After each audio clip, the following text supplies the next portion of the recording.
How's it going, guys? You Ottawa Scotty here. Today I'm going to attempt to explain the entire Sea-Doo cooling system to you guys and make it real simple for everybody to understand. There are a lot of things that you probably didn't know about it because it's really well designed and really cool. So let's get into it. I've got two pieces on the floor here. These two elements are basically I would say the most crucial elements of the cooling system, because the water makes its way into your Sea-Doo via the pump. There's no like electric pump or water pump on a Sea-Doo. It's essentially taking the pressure that's generated inside the pump housing here and then forcing the water back through this tube and into your Sea-Doo. Now the water actually enters the engine through the muffler, but just starting with the initial place where it comes in from the pump. Okay, so you're going to see there are three tubes here. This is your main water inlet. These two tubes here are for your baler pickups, and I'll go over that on another video, but I kind of already went over that in a previous video. When the nozzle is connected on here, the nozzle sort of uses the Bernoulli effect, the low pressure water coming out here to suck to draw the water into the baler pumps and out into the lake. Very clever system. Sort of a little crusty, but there are a couple holes here.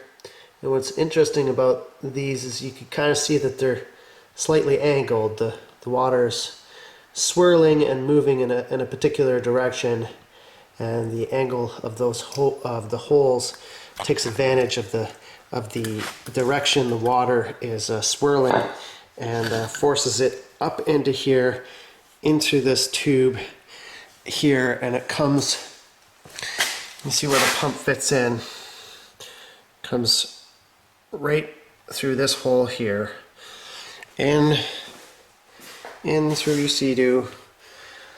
There's a hose that connects from here and sort of separates into a Y pattern, and that hose looks like this. That's this hose right here. So that's what that looks like. Comes through, this is from the pump, comes in through here and enters the muffler in two different points. Comes in two places. The first one is here. It's your main water inlet, and then it also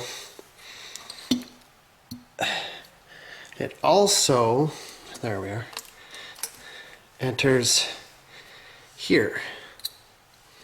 It comes in on two spots.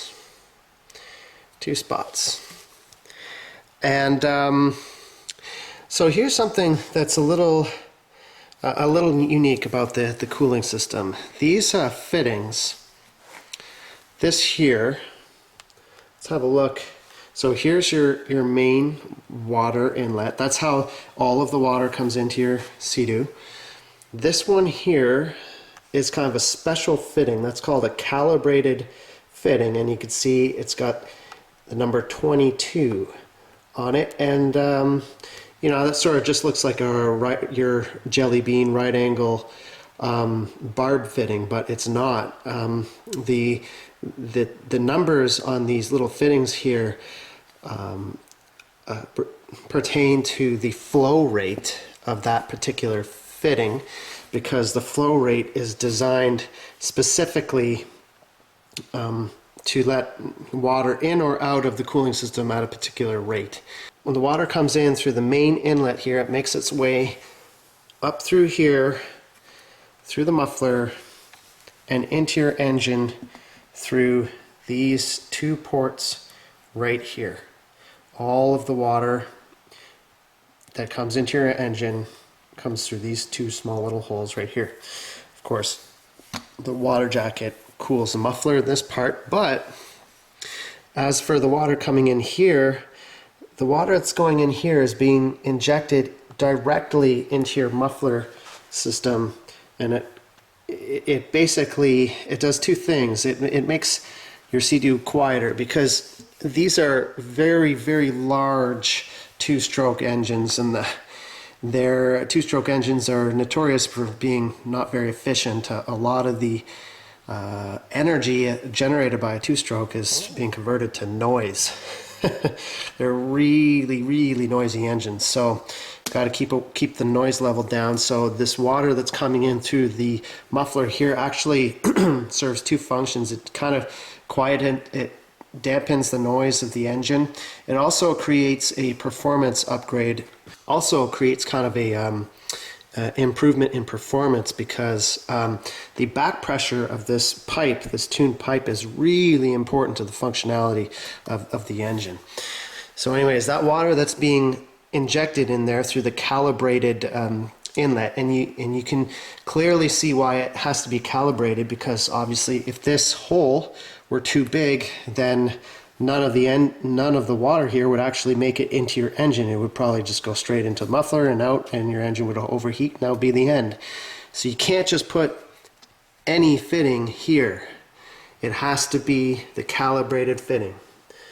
Sea-Doo part, well, 22, I'm not sure what the 22 stands for, but it has to do with the flow rate.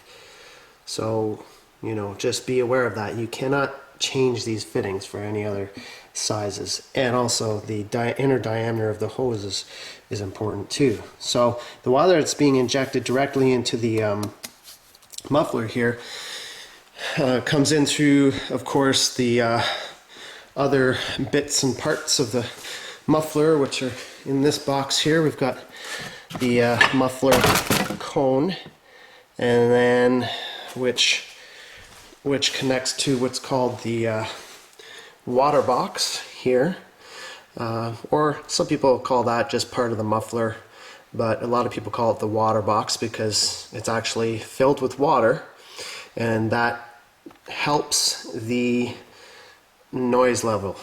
And the exhaust comes through here and hooks to this part down here and exits the watercraft. And you see there's two water fittings down here, and we'll talk about those in just a second. Now the water box, this part here is also kind of significant as well, because this whole part here makes it so it's hard for the water to get back into the engine through the pipe and enter your engine. That's one of the reasons why we have this little diagram here, because the idea is that if you've got a, you know, if this thing's been submerged for any length of time, if you flip that over the wrong way, there is the possibility that if there's water in your exhaust system, well, there always is, that could make its way into the engine. But that's sort of getting off topic here a little bit, so we'll get back to the cooling system. So yeah, so the water comes through here, and through those two little holes comes in through your muffler header here, and here we are. And so these are the main water inlets for your engine. That all of the water for your engine comes in through here, and these have water jackets through here, cools the muffler header, and it enters your engine through your cylinder, your cylinders here. There's a big water jacket in here. Hopefully we can see that on another engine. Over here, yeah, okay, we should be able to see that over here. So here are the water jackets for your cylinders. The water circulating all around in here, and you can see on this side where the water comes in. It comes in through this little hole here. Muffler header, of course, connects to these two surfaces, but the water comes down and enters the cylinder water jackets through here, and you can see the holes if you look carefully. You see the holes where it actually comes in, where the water comes in here. Yeah, you can see there's a little hole there around this bolt where the water comes up, and another hole. Oh, it's much better. It's a much better view. There you can see that hole a little clearer. You can see that hole a bit clearer there. Yeah, there's a little hole there where the water comes up on either side.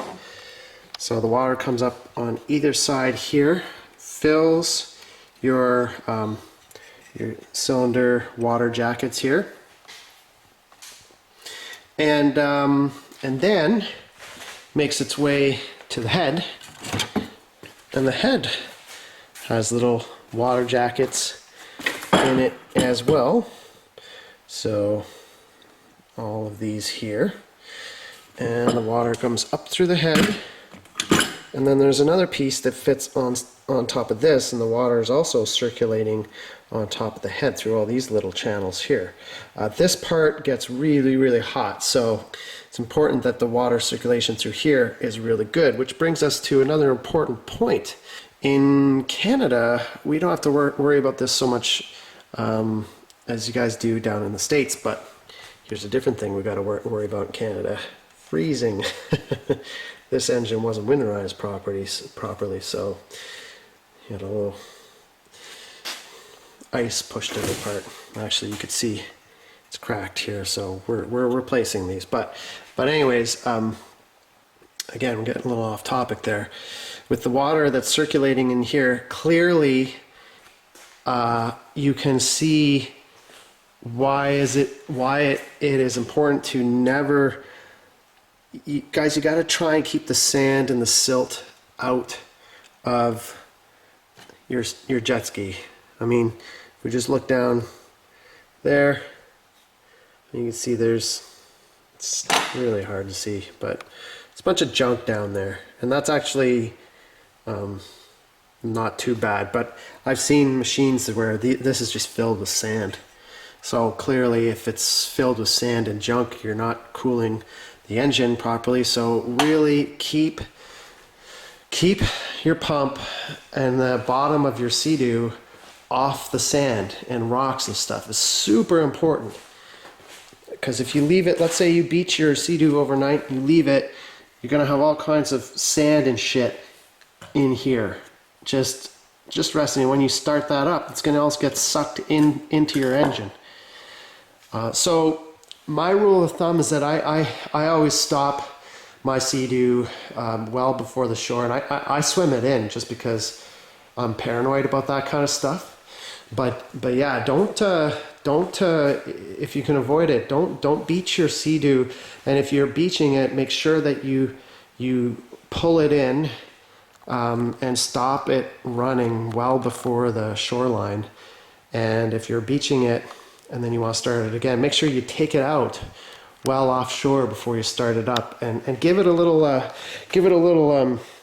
always give it a little tug up and down just to make sure before I start it, make sure that if there is anything in there, it's going to get washed out before I start it up. So that's something that I didn't even think that I was going to include in this video, but it's a super important concept, and you can see why that's so important now. So and for the guys that maybe have subscribed to my channel in the States, of course, you guys have salt water coming through here, so that's a whole other thing.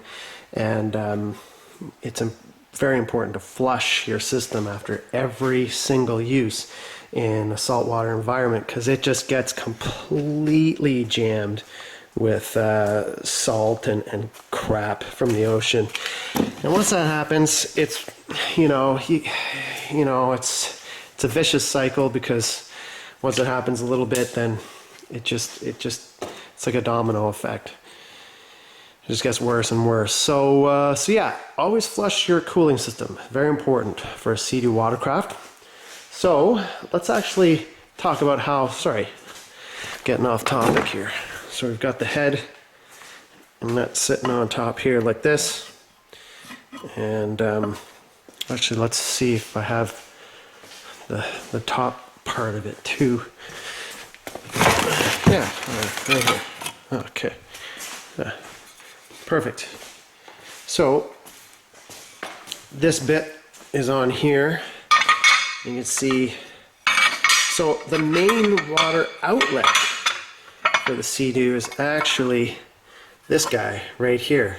And you can see this actually has the Sea-Doo flush kit attachment, because in the early 90s Sea-Doo really hadn't worked that out very well yet. Later on in the 90s, all Sea-Doos had garden hose attachments where you didn't have to dick around with this this attachment here, but that's just the progression of science. Anyways, all of the water comes out through here and it exits the Sea-Doo through your muffler. So that comes, hooks up to this tube, comes down, and that is your muffler fitting right there. Comes out into the muffler and exits the Sea-Doo through this hole right here. So you may be wondering though, asking yourself like, well, I see a lot of other fittings there and other areas and other tubes where water is coming out, and that's a good question, because there's many other areas where the water does make its way out of the watercraft.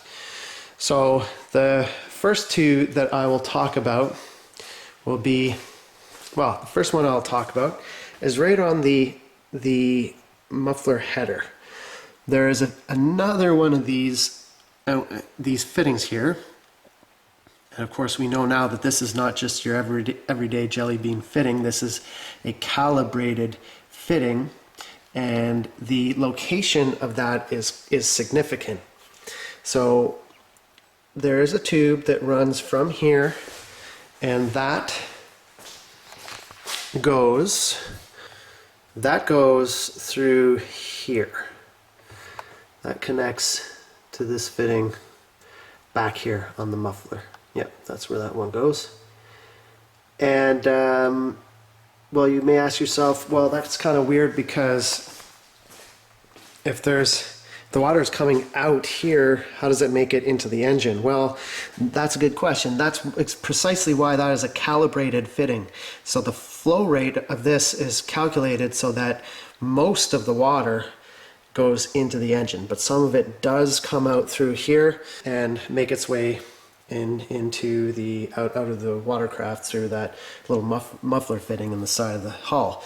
So you may ask yourself, well, why is this here? If we look at the location of this fitting, it's on the lowest point of the cooling system. So when the tuned pipe is on this, actually the lowest point of the cooling system is right here. So when you turn your Sea-Doo off, all of the water that's in your engine, all in here, it actually drains out through this calibrated fitting and out through the muffler here. That is the purpose of that. It's mainly just to drain. It's just so that your Sea-Doo is not sitting there with a bunch of water in it. You know, it's better that it's not, you know, it's better to have it drain it out. So yeah, so that's a clever little thing here. What's the purpose of that? And then if we look at the top of the head here, there's also two other areas. Sorry, there's one here. There's one here, and also on our muffler at the highest point, there's one here. So these two fittings here also are calibrated fittings. This one has a different number on it. This one is 18. Well, we're looking at that upside down. That says 18, so that's a calibrated fitting. And although there's no number for the top fitting in the head here, This as well is a calibrated fitting. And those two little exit points, they connect to these tubes here.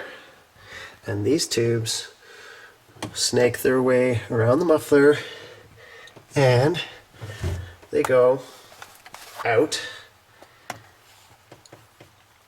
through here, through the back, through these two little spots in the back. And when you're driving your jet ski and you see those two little streams of water coming out of here, right out of the back here, that is where the water is coming from. One of them is coming from this fitting here, okay, and one of them is coming from the top of the engine head. Now these are pretty crucial parts as well. Okay, so this is so that if there's any air in the system, so this is at the highest point of the entire cooling system, this particular fitting right here is the air bleed fitting. So if there's any air bubbles in the cooling system, it's going to make its way up, because this is the highest point, and through that tube and out the back of the jet ski. And I mean, that's really doesn't take long for the system to be primed. Usually a couple seconds, and you're going to see water coming out of here. But that prevents the system from having air bubbles trapped in it. And then the fitting on the head, right here. I feel like this video is going on forever. This fitting here is actually like a pressure bleed off. So this is a calibrated fitting. There is a variety of water pressures coming through the pump. Okay, so obviously there's less water coming into your engine when you're idling. Sorry, my camera stopped recording there for a second. I don't know why, but yeah, there's a lot of different pressures, various flow rates of water coming through the Sea-Doo. So there needs to be a bleed valve to sort of regulate those pressures, and that's exactly what this guy does. But anyways, that's pretty much the cooling system rundown. I hope you enjoyed that video. If you like these Sea-Doo informative videos just talking about the various systems, please like and subscribe to my channel, because I've got more coming. I'm going to do next one I'm going to do is a rundown of the electrical system, and that's a big one. There's a lot of things that go wrong with the electrical system, so I'm pretty excited to get to that video. But anyways, guys, thanks for tuning into the channel. Really appreciate the support, and hope you all having a good summer, and hope that you're getting in more jet skiing action than I am. So anyways, we'll see you soon.